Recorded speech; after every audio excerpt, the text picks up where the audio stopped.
duduk. Selamat pagi, selamat kita boleh bertemu dalam kasih Tuhan Yesus Kristus. Bapak Ibu sudah diberkati pagi yang indah ini. Amin. Allah yang kita sembah adalah Allah yang ajaib, yang luar biasa, yang boleh menolong kita semua. Puji Tuhan, pagi yang indah ini masih berkaitan dengan Paskah, ya. Kita akan bersama-sama melihat tentang kasih, ya. Tema kita pada pagi yang indah ini, Allah mengasihi kita, ya. Allah mengasihi kita. Nanti kita melihat bagaimana kehebatan dari kasih Allah ini yang tidak dapat dibandingkan dengan kasih yang ada di dalam dunia ini. Kita mau sama-sama melihat lebih dahulu di dalam 1 Yohanes 4 ayat yang ke-19. 1 Yohanes 4 ayat yang ke-19. Saya sudah menemukan, saya undang Bapak Ibu Saudara bangkit berdiri. Kita mau baca ayat ini bersama-sama. 1 Yohanes 4 ayat yang ke-19, ya. 1 Yohanes 4 ayat yang ke-19. Ya, kita mau baca sama-sama. 2, 3. Kita mengasihi karena Allah lebih dahulu mengasihi kita. Amin. Silakan duduk, saudara. Kalau boleh jujur, ya, ini merupakan ungkapan kita. Saya kira percaya tidak mungkin Bapak Ibu Saudara bisa mengasihi Tuhan kalau Tuhan tidak mengasihi kita. Tidak mungkin kita bisa mengasihi Allah kalau Allah tidak mengasihi kita. Ini terbukti ketika Tuhan Yesus bertanya kepada Petrus. Setelah Yesus bangkit, kita tahu bagaimana Petrus ini orang yang begitu dekat dengan Tuhan, tetapi dia mengkhianati, dia menyangkal. Saudara, sebenarnya dosanya Petrus sama Yudas ini nggak jauh beda, saudara, ya. Bukan Yudas lebih besar sebenarnya, tapi persoalannya Yudas nggak bertobat, dia ambil langkah untuk bunuh diri. Ya, kita tahu Tuhan itu luar biasa, saudara. Ketika sebelum naik ke surga, Tuhan Yesus mencoba menarik kembali, ya, si Petrus ini. Kita tahu bagaimana Petrus ditangkap oleh Tuhan. Dia seorang penjala ikan, lalu Tuhan menangkap Petrus dengan cara yang luar biasa. Akhirnya Petrus dijadikan penjala manusia. Tetapi ketika Tuhan Yesus mati, ya, Petrus ini mungkin merasa bersalah juga, kecewa, sehingga akhirnya Petrus kembali kepada pekerjaan lama. Dia menjadi penjala ikan kembali, ya. Dan Tuhan temukan dia ada di Danau Galilea sedang menjala ikan dan gagal lagi. Jadi hebat di Petrus, saudara, ya. Petrus itu seorang penjala ikan, tetapi Alkitab mencatat ketika dia melakukan pekerjaannya selalu dalam kondisi gagal. Yang pertama gagal, kan? Menjala ikan tengah malam nggak dapat, lalu Tuhan suruh menjala ikan pas siang tengah hari. Nah, ini sesuatu yang tidak logis, saudara, tidak lazim, karena ikan-ikan itu kalau siang hari panas dia tidak akan muncul di permukaan air.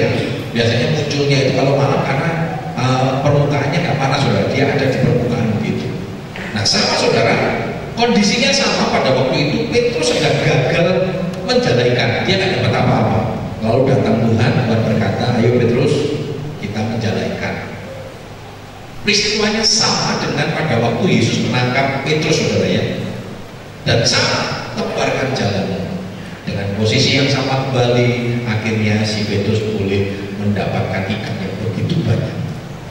Nah, saudara, setelah itu Tuhan Yesus bertanya kepada Petrus, Petrus, apakah engkau mengasihi aku? Ya, saya pernah sampaikan beberapa kali di khotbah saya di ibadah raya begini, ya. Kalau dalam bahasa Indonesia nggak terlalu kentara, tetapi nanti kalau kita melihat di dalam Alkitab bahasa Yunani itu akan kentara sekali perbedaannya. Ya, dalam terjemahan bebas dikatakan, Petrus, apakah engkau agape?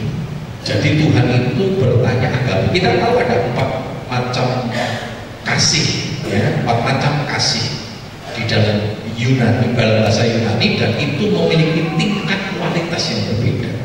Kualitas yang paling tinggi adalah agape. Itu kasih tanpa pamrih, kasih tanpa syarat. Tuhan bertanya Petrus, apakah engkau agape kepadaku? Atau dengan terjemahan bahasa Indonesia secara bebas, Petrus, apakah engkau mengasihi aku walaupun aku tidak mengasihi?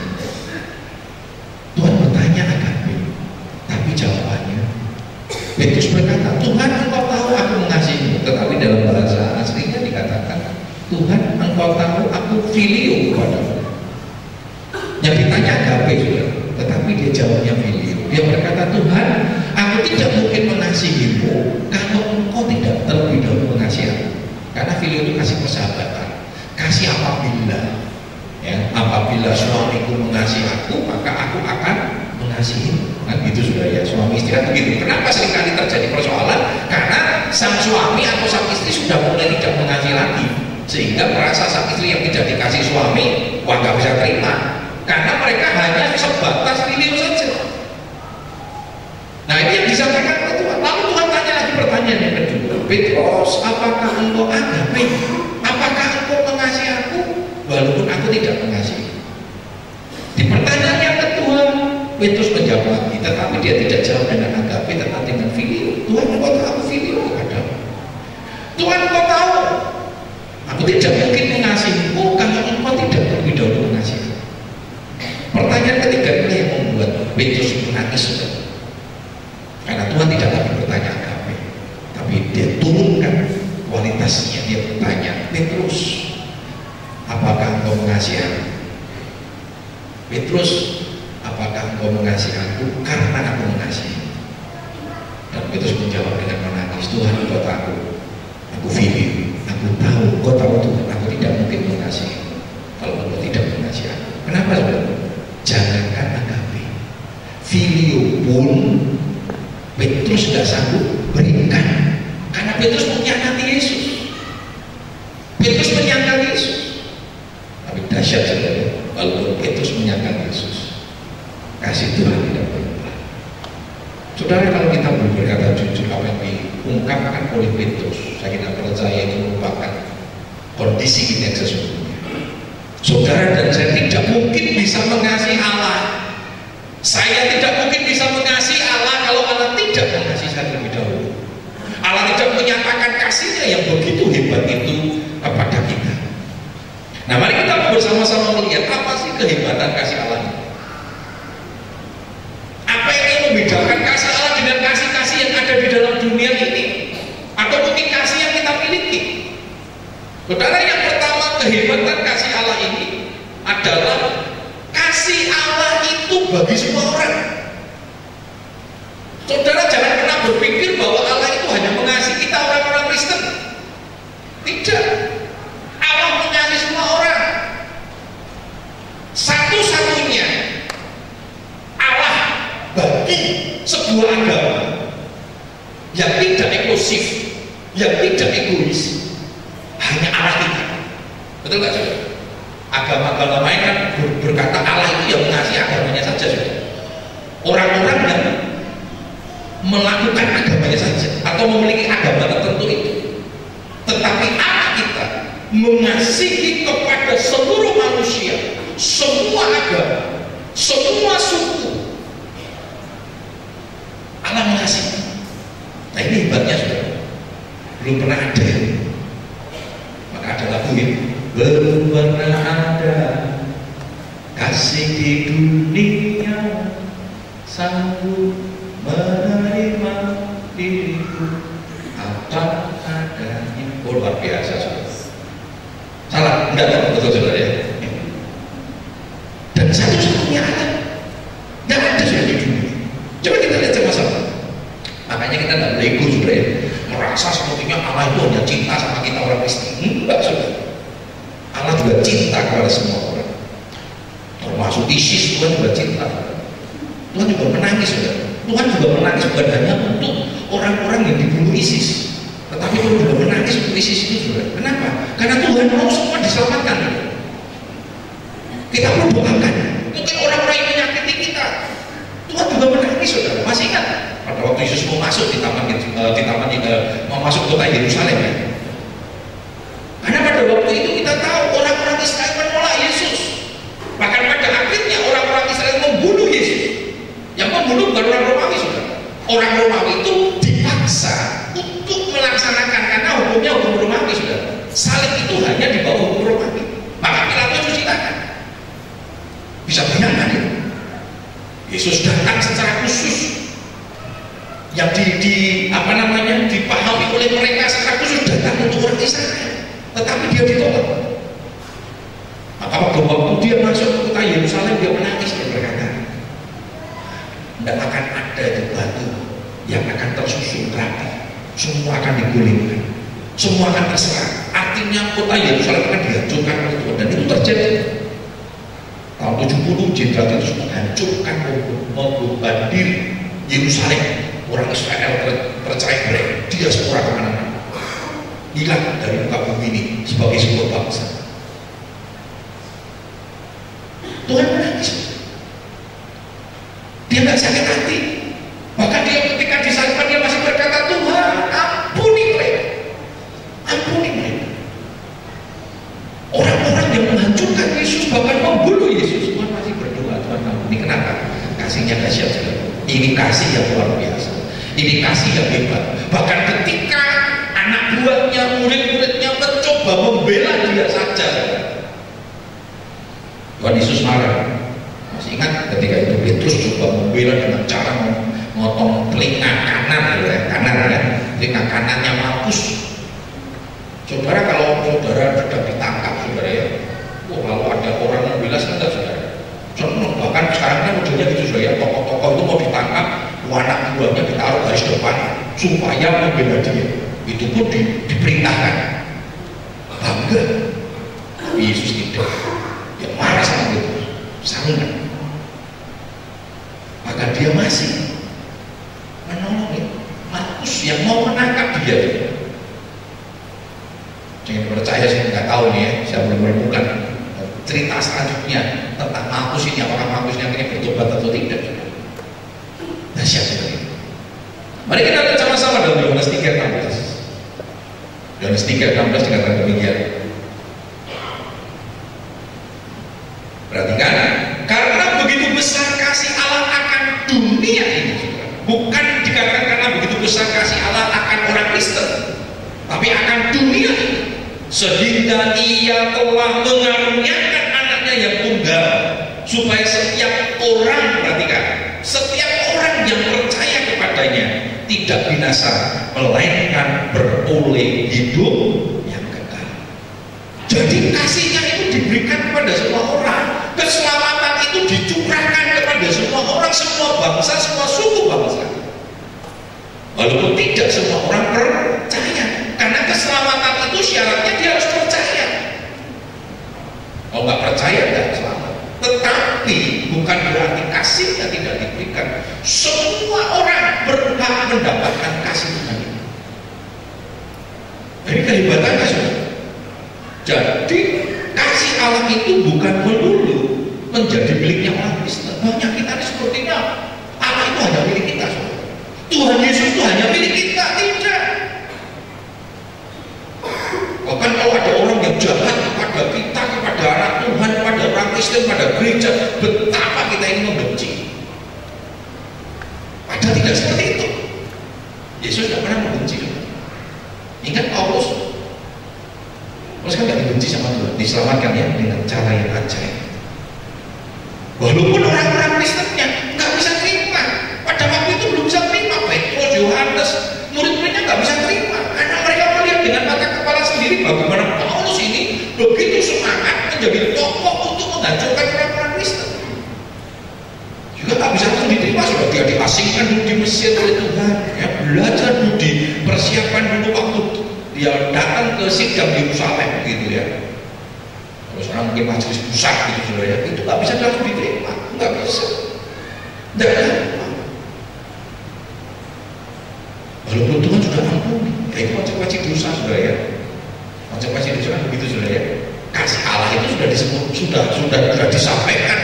Setiap orang menerima kasih Allah, tapi manusia ini yang masih belum memiliki agape. Batasan kita ini kan paling banter masih filio, sudah filio aja seringkali nggak bisa sempurna ya. Buktinya suami istri ya seringkali geger kan gitu ya, akhirnya mengalami kondisi-kondisi yang kurang baik. persahabatan akhirnya bubar, betul nggak saudara? Lebih sakit ya, biasanya seorang sahabat itu kalau sampai pecah saudara, itu kebenciannya lebih parah daripada pertemanan biasa, betul nggak saudara? Dulu sahabat, tapi begitu pecah saudara, panas sakitnya luar biasa, disakiti seorang sahabat tuh, waduh lukanya itu seringkali, waduh dalam sekali, dilukai mantan pacar, saudara, terkena anak saudara, sampai sudah punya anak saja masih jutaan saudara, nggak mau ketemu lihat melekwa saudara, wadah saudara, nggak tahu di sini ada nggak yang mantan pacar terus akhirnya menikah punya anak, sampai anaknya waktu mau, wah Tuhan pertemukan saudara, anaknya pacaran saudara, anak yang dulu saling disakiti pacaran, anaknya sombong, tidak bisa, no way. Sampai anaknya bingung lah kenapa kok tidak boleh. Akhirnya Sidik punya Sidik dulu, itu mamahnya tuh mantan pacarnya papa yang ini sudah. Kalau enggak ya enggak boleh mamahnya sudah. Ini David kan mamahnya mantan pacar papaku kata sudah. Nah urusannya sudah selesai sudah. Luar biasa, memang sakit sudah. Tuhan itu disakiti sama muridnya, sama anak buahnya, ya, sama pengikut-pengikutnya, dia tak sakit sudah. Nah kenapa? Kasihnya dahsyat.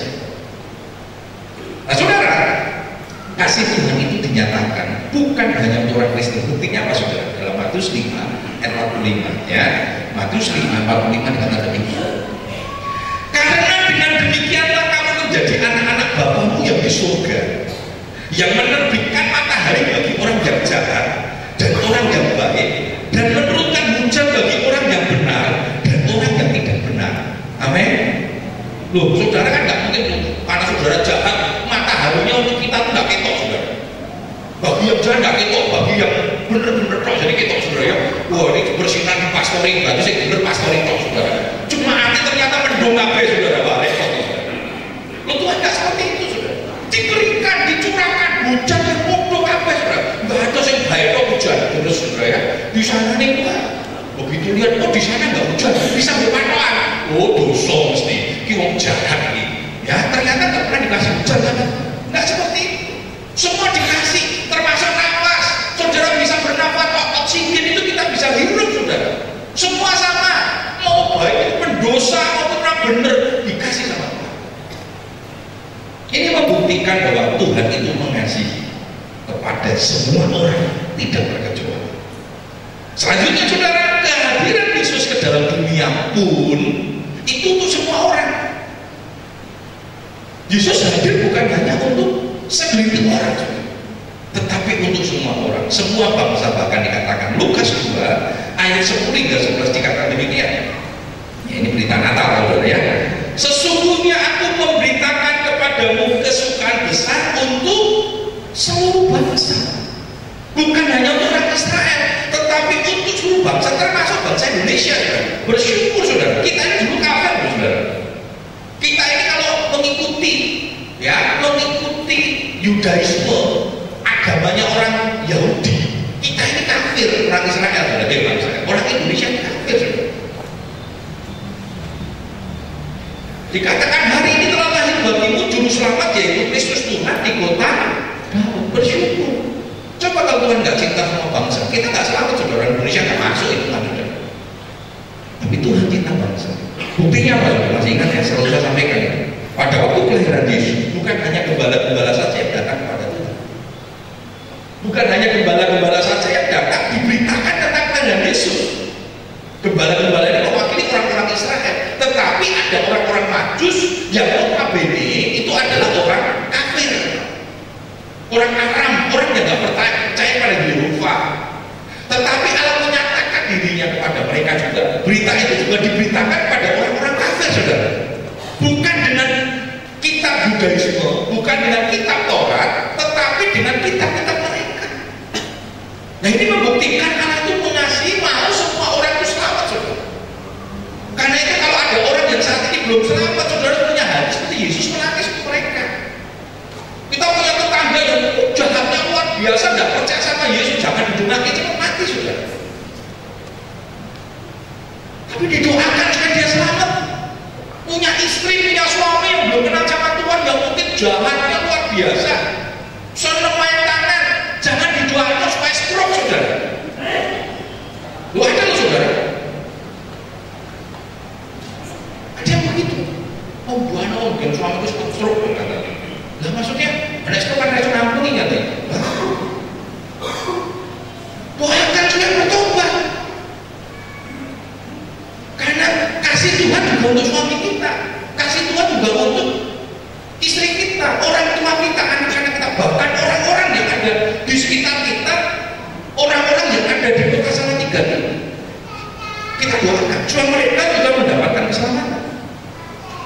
Satunya, ya, yang pertama kehebatan kasih Allah itu untuk semua orang. Saya ulang ya, satu-satunya, ya, yang mengajarkan bahwa Allahnya itu mengasihi pada semua orang, itu hanya kita, saudara. Amin. Jadi kalau Bapak Saudara juga berpikir Allah itu hanya milik kita, nggak milik orang lain, ya, itu bersalah, saudara. Kalau yang lain kan pokoknya nek selamat itu kudu apa namanya, Allah mereka itu cintanya udah agama mereka sendiri. Tapi kita enggak. Allah cinta kepada semua orang. Karena itu kita harus beritakan kepada mereka. Karena untuk selamat itu butuh percaya. Kasihnya memang diberitakan kepada semua orang. Menjadi haknya semua orang. Tetapi untuk bisa menerima kasih itu harus percaya. Ini persoalannya. Karena itu kita harus bergerak untuk memberitakan kasih itu supaya mereka semua orang itu percaya menerima kasih itu. Kedua, kehebatan kasih Allah yang kedua, kasih Allah itu sempurna. Kasih Allah itu sempurna, luar biasa ya. Buktinya dia sempurna apa, saudara? Dia berikan hidupnya untuk kita. Coba kita baca dalam 1 Yohanes 4:17. Ya, kasih Allah sempurna. 1 Yohanes 4 ayat yang 17.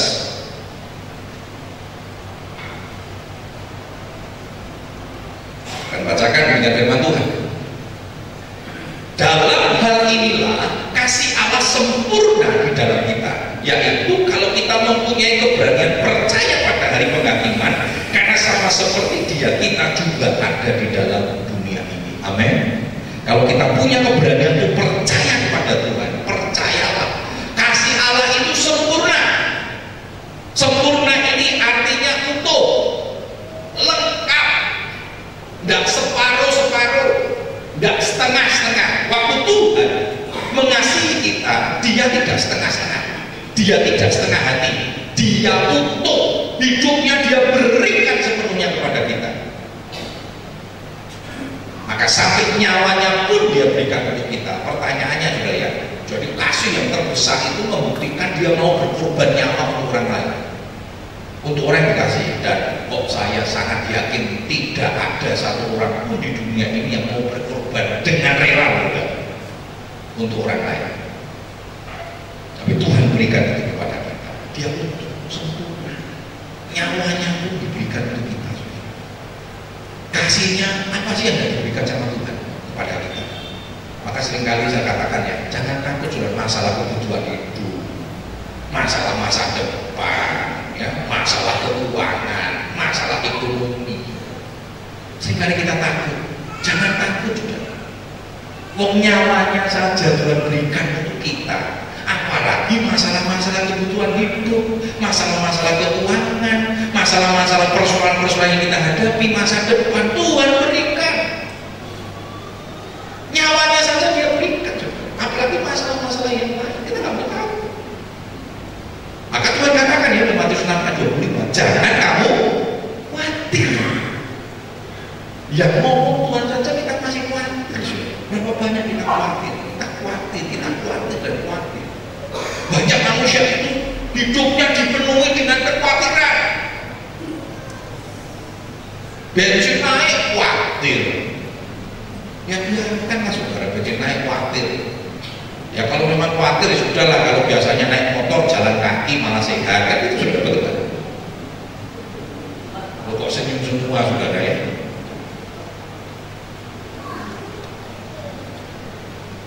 Luar biasa. Kemarin saya ketemu dengan yang pemiliknya Diatira, saudara. Diatira kan kita kalau ada tamu, kita yang di sana ya. Itu pertama kali Diatira buka, kita sudah bekerja sama dengan baik, sehingga kita dapat korporat ya, sehingga kita dapat diskon yang cukup besar di situ.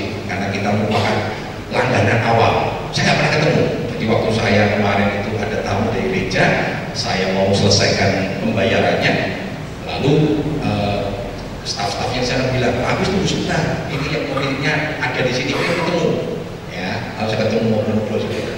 Dia orang Jawa Timur, cuma dia tinggalnya di Karawaci, dia anaknya pernah kuliah di sini, akhirnya membuka dia dan termasuk Merah Putih ya, ada kafe Merah Putih dan sebagainya. Dia cerita-cerita, wah Pak, saya digaduhin apa?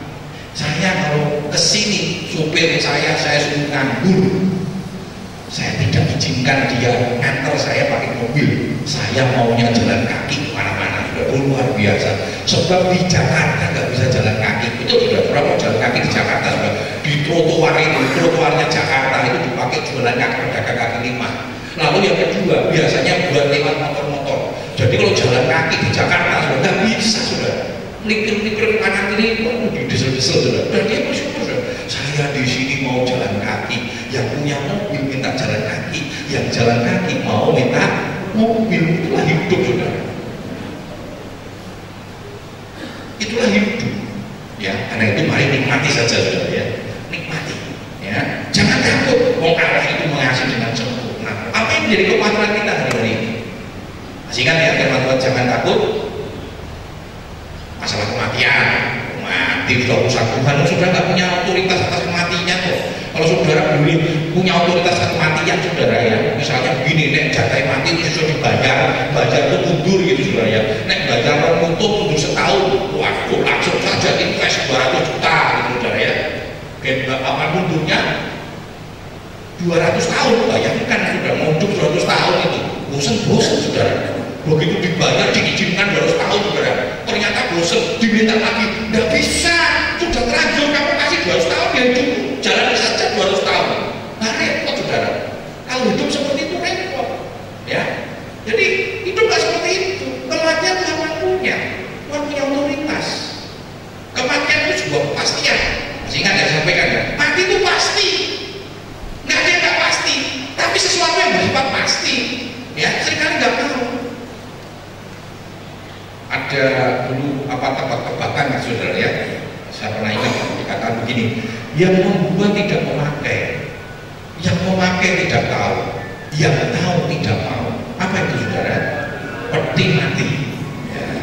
Gak mungkin sudah gawe diri aku sudah mati lagi ya, yang membuat tidak memakai sudah, yang memakai sudah nggak mati. Kapan matinya ya wis terus yang belinya juga saudaranya kan, nggak berarti saudara waktu meninggal terus ditanya isi jalur petine piye ya, sebelum meninggal ditanya itu putih coklat atau hitam, nggak tahu, nggak ngerti. Wis dikasih isin apik ya nurut, orang dikasih isin apik belum pernah protes wis sudah, nggak sudah. Ada yang mau protes kok nyekam nggak mau masuk, nggak bisa. Tapi yang tahu nggak mau sudah. Ada yang mau dikasih tahu? Ayo tanya sama Tuhan, Tuhan aku kapan dia Tuhan kan gitu sudah. Coba kalau Tuhan izinkan, kalau mau bertanya boleh saudara. Tidak ada yang mau tanya semua saudara. Maunya segala sesuatunya misteri. Itulah kematian. Tapi kematian itu pasti. Nah, Tuhan itu urusan Tuhan, selalu saya ingatkan. Gak usah takut saudara, karena itu urusan Tuhan. Nek sudah wayai jatai, aku ikut bayar kematian kan saudara ya. Karena kita harus siap saudara. Ya, Tuhan kita harus siap. Mati itu urusan Tuhan, karena itu jangan takut.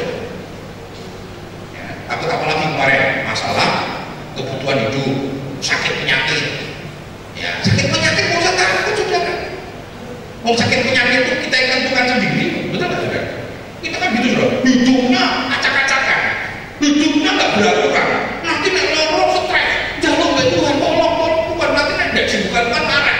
Nah, padahal loronya gara-gara kita hidup, pola hidup kita nggak benar. Baru nanti sadarnya nek wis loro, wah ngerti ini ya, wis sudah mentora sudah. Baru nanti dicek laborat saudara, bersih semua, bintangnya hilang, turun pangkat. Lupa saudara, pola hidupnya kembali lagi. Ya nanti begitu bintangnya naik pangkat lagi saudara ya, bintangnya mulai banyak, waduh diet lagi, waduh sudah nggak makan ini nggak makan itu manusia kan begitu saudara.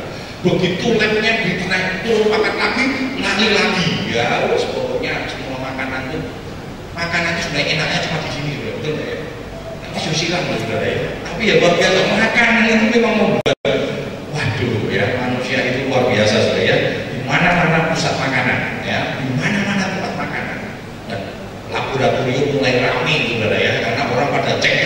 cek darah, apalagi kalau diskon 20%, kurang semua. Nggak usah takut penyakit juga, ya. Yang penting jaga hidup. Ya, tapi memang ada penyakit yang Tuhan izinkan dialami juga. Ada yang diizinkan dialami, seperti Paulus. Tuhan izinkan supaya apa? Paulus berkata supaya kasih karunia Tuhan itu melengkap dalam kita, sehingga ketika aku lemah kuat, ketika penyakit datang, kita selalu gandul, kita selalu harap sama Tuhan. Ya, selanjutnya saudara, kasih Yesus yang sempurna dibuktikan Ia membayar dosa manusia dengan darahnya yang suci dan tak bernoda. Ini kasih yang sempurna. Coba kita lihat dalam 1 Petrus 1 ayat 18 hingga 19. 1 Petrus 1 ayat 18 hingga 19. Demikian firman Tuhan. Sebab kamu tahu bahwa kamu telah ditebus dari cara hidupmu yang sia-sia, yang kamu warisi dari nenek moyangmu, itu bukan dengan barang yang fana, bukan pula dengan perak atau emas, melainkan dengan darah yang mahal, yaitu darah Kristus yang sama seperti darah anak domba yang tak bernoda dan tak bercacat. Luar biasa ya. Kita ditebus bukan dengan darah, dengan emas atau perak, saudara. Kalau dosa bisa ditebus dengan emas dan perak, oh banyaknya nggak mampu, saudara. Apalagi emas makin tinggi. Tapi firman Tuhan katakan kita ditebus dengan darah yang mahal, yaitu Yesus. Sempurna kasihnya utuh. Karena itu mari kita mengasihi Tuhan dengan utuh juga. Matius 22, 39, 37, 39 katakan apa? Kasihlah Tuhan Allahmu dengan segenap hatimu, dengan segenap kekuatanmu. Itulah hukum yang utama dan pertama. Segenap utuh kasih Tuhan Allahmu. Kalau kasih Tuhan jangan separuh-separuh, jangan main-main, jangan setengah-setengah. Kasih di Tuhan itu utuh. Kasih Tuhan itu utuh. Saudara, orang yang hidup di dalam firman Tuhan akan menikmati kasih Allah yang sempurna. Saudara akan menikmati kasih Allah yang sempurna itu kalau engkau hidup di dalam firman Tuhan. 1 Yohanes 2 ayat yang kelima. 1 Yohanes 2 ayat yang kelima dikatakan demikian. 1 Yohanes 2 ayat yang kelima. Tetapi barang siapa menuruti firman-Nya, di dalam orang itu sungguh sudah sempurna kasih Allah. Dengan itulah kita ketahui bahwa kita ada di dalam Dia. Kalau engkau hidup di dalam firman Tuhan, maka kasih-Nya yang sempurna itu akan senantiasa menyertai kita. Jangan takut. Orang takut itu karena nggak tinggal dalam firman Tuhan. Orang yang takut itu tidak hidup dalam firman. Karena firman itu kan menunjukkan kesempurnaan kasih Allah. Ketika sakit, Tuhan katakan bilu Yesus itu menyembuhkan. Sudah ada pencobaan, firman Tuhan katakan apa? Pencobaan yang kamu alami itu pencobaan yang biasa, tidak melebihi kekuatan kamu. Jangan takut. Dia Yehova Rafa, Allah yang menyembuhkan. Yehova Jireh, Allah yang mengadakan. Yehova Nisi, Maji keselamatan. Yehova Shalom, Allah Raja Damai. Apa sih? Masih kan ya nama-nama Allah yang saya sampaikan beberapa waktu yang lalu. Apa yang membuat kita takut? Nanti kalau kita baca Mazmur 23 itu ya, Tuhan itu gembala, tidak akan kekurangan kita, dibaringkan kita di rumput yang tenang. Bahkan ada musuh, teman-teman, ada gada Tuhan yang selalu menjaga kita, ada tongkat yang selalu mengontrol hidup kita. Nggak ada yang perlu kita takuti kalau kita tinggal di dalam firman Tuhan, karena kasih-Nya yang sempurna itu akan mengikuti hidup kita. Nah, ketika engkau tidak mengerti firman Tuhan, berarti kasih Allah tidak sempurna, karena engkau mengambil langkah, kita mengambil langkah untuk tidak mau hidup dalam kasih Allah. Tidak bisa. Yang ketiga, ya, yang pertama kasih Allah itu untuk semua orang, yang kedua kasih Allah itu sempurna, yang ketiga kasih Allah tanpa syarat. Luar biasa, saudara. Manusia bersyarat nggak, saudara? Ibu-ibu kasihnya bersyarat nggak sama suami? Ya, orang ibu lah duit gaji ora kei kabeh, mangan tempe terus. Wah, ditanya kok tempe terus? Gaji dikene seprapat kok jaluk iwak katanya. Enak wae, sing nombok sapa katanya. Ini bersyarat saudara. Suami mulai nggak baik sama kita, jangan asem, namanya jangan asem, dikuai asem bener saudara. Asem, waktu makan kok asem? Jenenge yuk jangan asem. Nek orang asem kudu asem katanya. Waduh, itu bersyarat saudara. Suami tidak sayang tetap dimasakan penuh kasih, amin. Boleh liwat pitik, liwat yo, ini berkat Tuhan katanya saudara. Kombolnya gede saudara, kok sampai dino pitik hilang kata saudara. Karena sayangnya sama suami saudara, berdoki pitik terus saudara. Ya salah juga karena seperti itu. Saudara manusia kasihnya bersyarat saudara. Orang tua sama anak-anak bersyarat nggak? Tinggal bersyarat. Beli ke sepeda, engkau nilai apa? Katanya gitu. Aku oke saudara. Begitu nilainya jelek, nilai melek orang yang tidak boleh tidak jadi saudara. Makanya anak-anak kan seringkali begitu saudara. Coba yang juga anak menang saudara, bersyarat lagi sama anaknya. Anak ngikutin baik. Waktu ditanya, lo kok bapak kok gitu? Dulu bapak yo bantu yang dulu. Jalan pintu dinilai sama kabeh katanya. Coba belajarnya jempat lipat, nilainya cuma pintu. Paling banyak 6 katanya saudara. Banyak orang tua itu punya prinsip ikuti bapaknya saudara. Betul ya? Makanya kadang nggak gampang didik anak itu karena punya tuntut yang berbeda. Wadahnya pusing pudele dikei bawang gitu saudara ya. Wadah dari jahit begitu pusing anaknya buat kelinci percobaan. Kayak bawang resok buat pakai jahit. Yo bawang pakai jahit sih sana. Nah besok kan ini kan terdidik nih anaknya. Berarti nek sakit itu kayak bawang sama jahe. Besok nikah saudara. Yang sana naik lagi saudara. Dikai kampung kok berapa kasem guys saudara ya. Loh, itu kan yang terjadi seperti itu saudara. Nah saudara, kasih Allah itu tidak bersyarat. Manusia seringkali kasih bersyarat. Berapa banyak kita sakit hati sama orang karena bersyarat. Aku sudah memberi, harusnya baik dong sama saya. Aku sudah sering bantu kamu. Saudara paling menyakitkan kan ketika kita bantu orang itu tidak membalas kebaikan, betul kan? Kalau itu kita sakit hati berarti kasih kita bersyarat. Kasih kita bersyarat. Coba kita lihat dalam Efesus 2 ayat 8-9.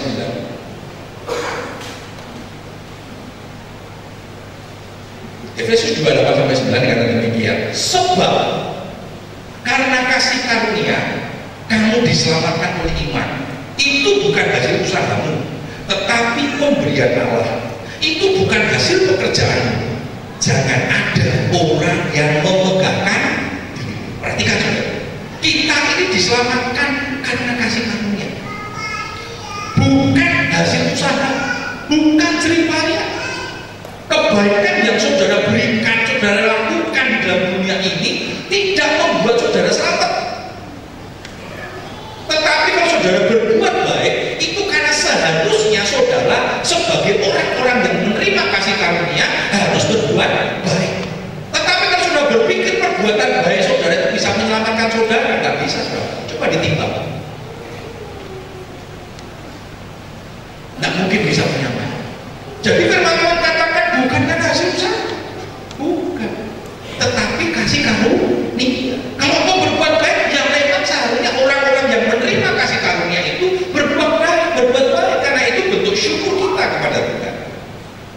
Dan bahkan dikatakan itu adalah pemberian Allah, bukan hasil pekerjaan. Pemberian, anugerah. Anugerah artinya pemberian dari yang superior kepada yang inferior, dari yang terbintang, yang hebat, yang dahsyat kepada yang sebenarnya kita nggak layak menerima. Kalau saya bertanya kepada bapak saudara pada pagi yang kita ini, apa sih alasannya yang membuat bapak ibu saudara bisa menerima keselamatan? Apakah berarti berkata karena saya baik, saya ini orang benar? Waduh, kebaikan saya sempurna. Ada yang berkata demikian? kita boleh berkata jujur dan dengan rendah hati, dengan merendahkan hati di hadapan Tuhan. Kalau ini semua kita bisa nikmati, itu semua hanya karena kasih karunia Tuhan. Karena itu jangan merasa hebat, jangan merasa sombong. Kenapa sekali terjadi konflik di gereja? Karena merasa hebat, merasa sombong, merasa dirinya sangat terlalu berharga,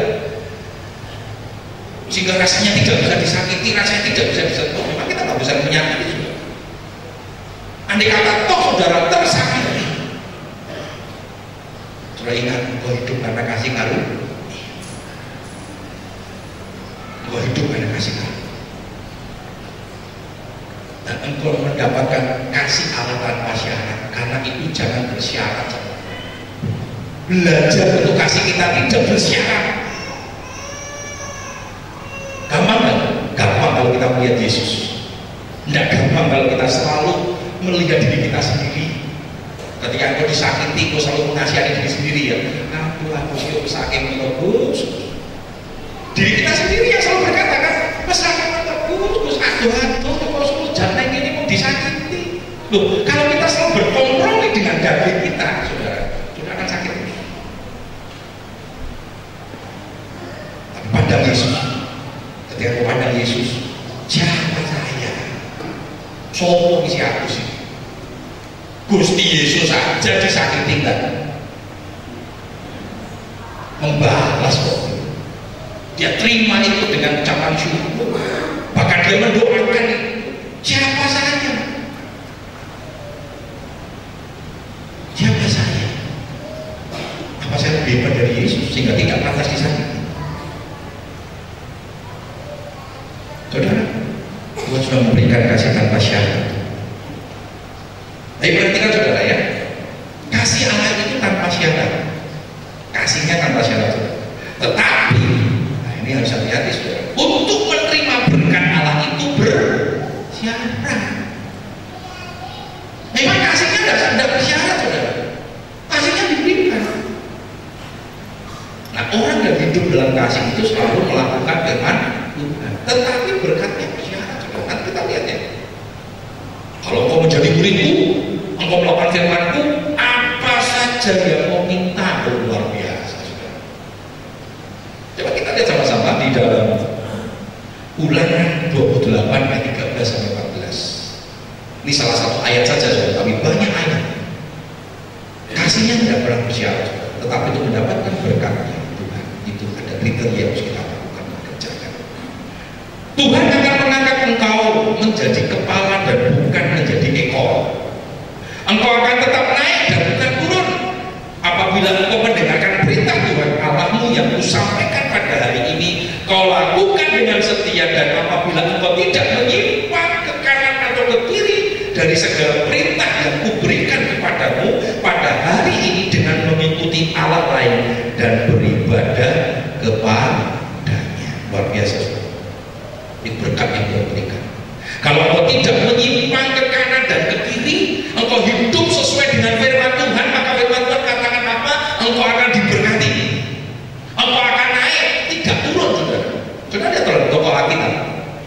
Gak ada yang lagi hidup mereka ke bawah kan? Orang yang melakukan firman Tuhan saudara ya.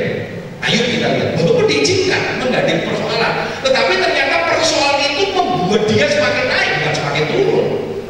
Yusuf, walaupun menghadapi tekanan persoalan, sepertinya secara manusia turun, tetapi persoalan sebenarnya di kacamata Tuhan, di rancangan Tuhan itu membawa Yusuf itu naik. Daud, tapi ada Saul, naik belesat juga, hancur. Salomo naik juga, menyimpang, turun. Tapi orang yang hidupnya tidak menyimpang, dia akan terus naik, dia akan terus naik, dia akan terus naik. Tapi nek sombong, jangan sombong, jangan sombong. Kalau rendah, Tuhan akan bawa naik, terus naik, terus naik, naik bukan sekedar berkat, tetapi dia semakin dekat dengan Tuhan, semakin indah. Seperti yang Paulus katakan, manusia lahiriah semakin dari semakin merosot, tetapi manusia batin yang diperbarui di dalam Tuhan. Mari tempat yang kita ini, Allah mengasihi kita. nikmati kasih Allah itu. Kasihnya untuk semua orang, kasihnya sempurna, dan kasihnya tanpa syarat. Kasihnya tidak bersyarat. Bisa bayangkan kalau kasihnya itu bersyarat untuk kita, siapa kita? Layakkah saudara terima kasih Allah? Tapi bersyukur kepada Tuhan, kasihnya tanpa syarat. Masih ingat anak bungsu, perumpamaan cerita tentang anak bungsu dan Job. Anak bungsu tinggalkan Tuhan. Dia sudah bersama sama bapaknya, hidupnya kurang ajar. Ketika dia pulang, dia sadar diri. Dia tidak akan pulang sebagai anak, dia pulang sebagai budak. Tapi ternyata bapaknya gak sakit hati, bapaknya gak simpan kebaikan. Waktu anaknya pulang, kasihnya masih sempurna. Dia terima anaknya, bahkan tanpa syarat. Gak bersyarat bapaknya, oke, tak tolong gue kerja ya, dan lupa ya, kalau kerja sebuah 24 jam kamu tak angkat jadi anakmu, enggak sudah. Dan diterima, dikembalikan sekolah sebagai anak. Sampai hari-hari ini dia sedang terlepas, mau tinggalkan Tuhan, mau kehilangan ahli warismu, hak sebagai ahli warismu dia dapat Tuhan. Ketika kau kembali, kasihnya itu turun sempurna, kasihnya tanpa syarat. Ketika kau tidak menyimak dan kau kembali, maka Tuhan akan kembalikan itu. Hak kita sebagai anak Allah, hak kita sebagai ahli waris Allah, Tuhan akan kembalikan itu karena kasih tanpa syarat. Bersyukur